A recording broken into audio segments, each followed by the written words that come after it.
Halo, assalamualaikum warahmatullahi wabarakatuh.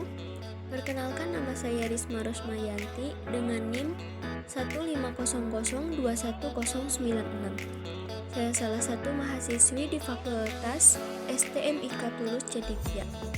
Pada kesempatan kali ini, saya akan membahas materi mengenai interaksi manusia dengan komputer. Selamat menyimak.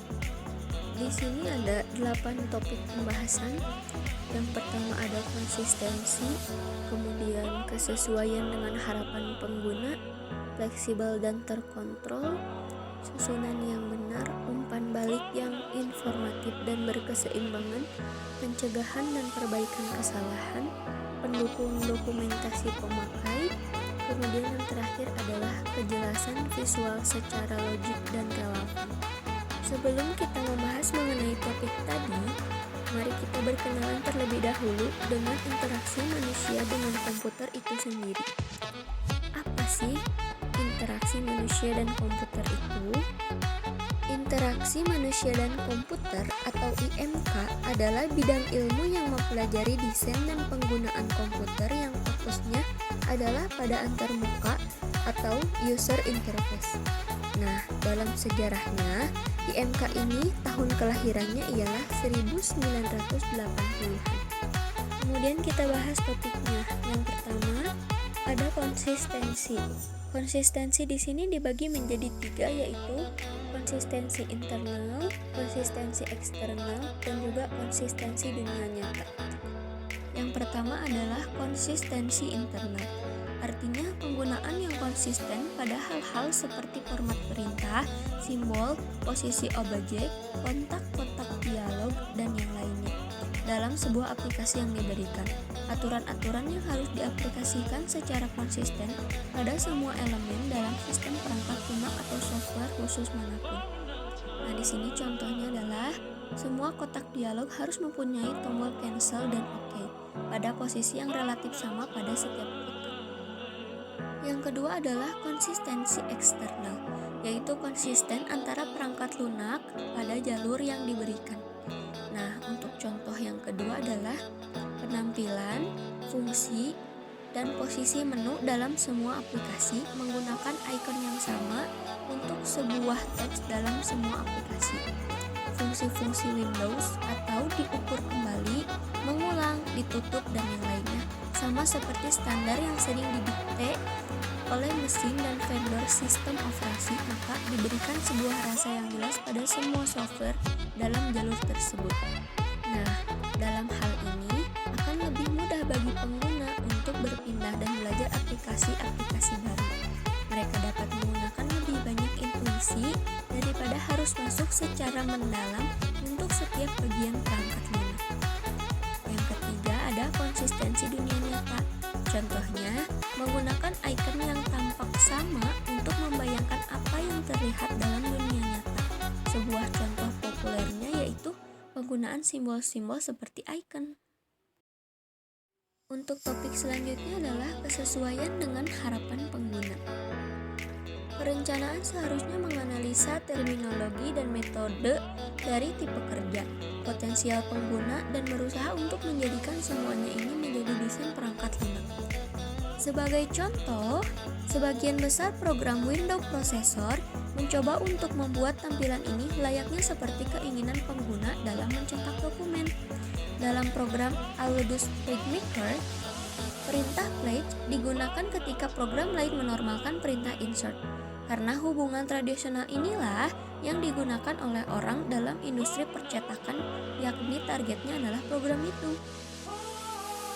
Juga dalam Microsoft Word, fungsi insert merupakan daftar menu utama karena dalam word processor terdapat jarak yang cukup luas yang bisa disisipkan fabric dan lain sebagainya. Sedangkan program lain membuatnya hanya dalam subkomen. Membahas tentang word processor, sebenarnya apa sih word processor itu? Nah, word processor adalah sebuah perangkat lunak pengolah kata suatu aplikasi komputer yang digunakan untuk produksi segala jenis bahan yang dapat dicetak. Apa aja nih yang ada di word processor? Nah, di sini ada salah satu contohnya yaitu Microsoft Word, Office Writer, Word Perfect, dan juga Google Drive dokumen. Topik selanjutnya adalah fleksibel dan terkontrol.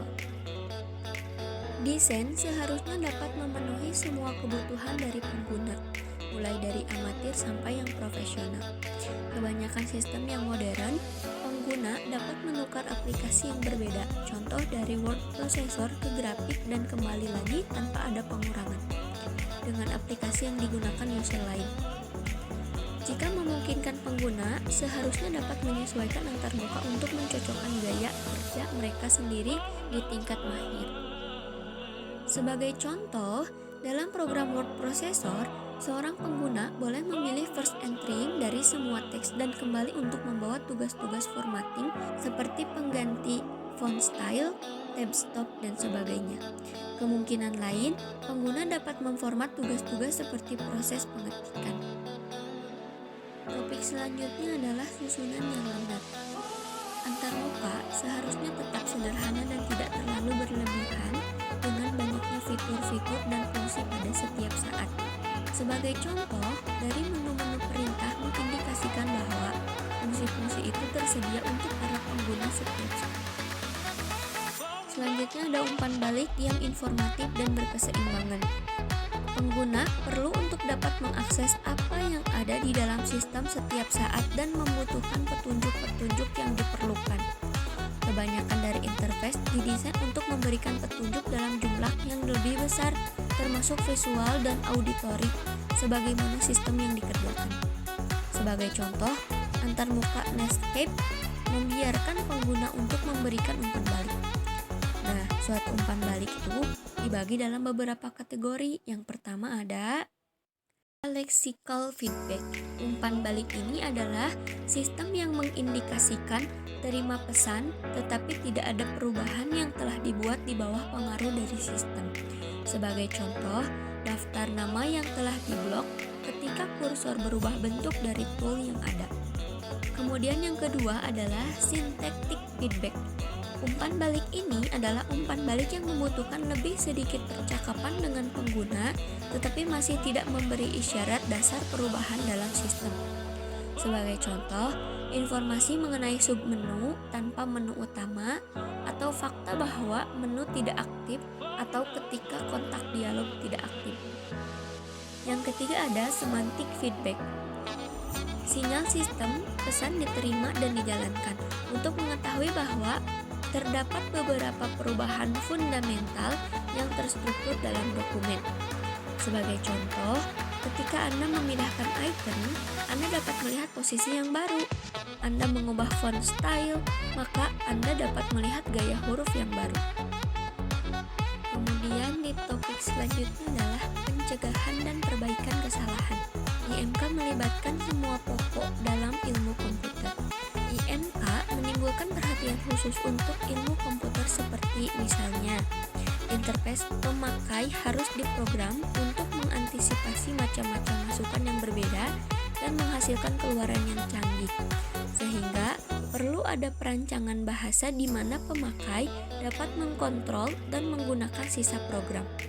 Banyak hal yang muncul dalam masalah IMK seperti kebutuhan waktu respon yang cepat, bentuk lanjutan dalam tampilan grafik, penggunaan logika dan matematika untuk mengelompokkan interaksi pemakai yang rumit, dan pembentukan lingkungan pemrograman yang baru agar interface pemakai dapat dibentuk dengan lebih mudah.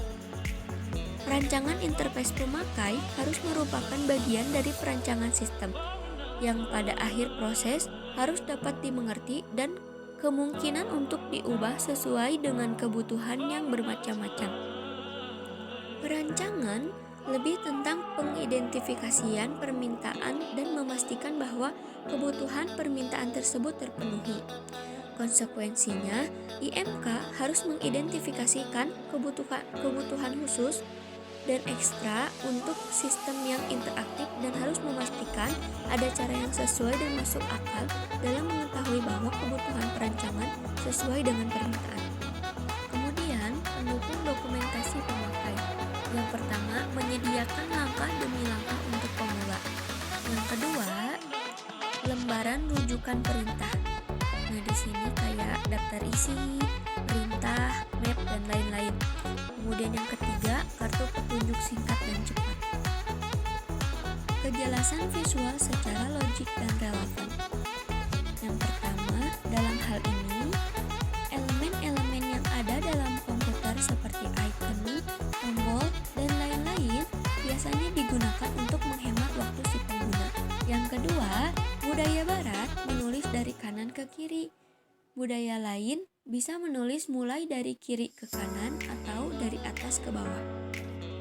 Kemudian ada saran.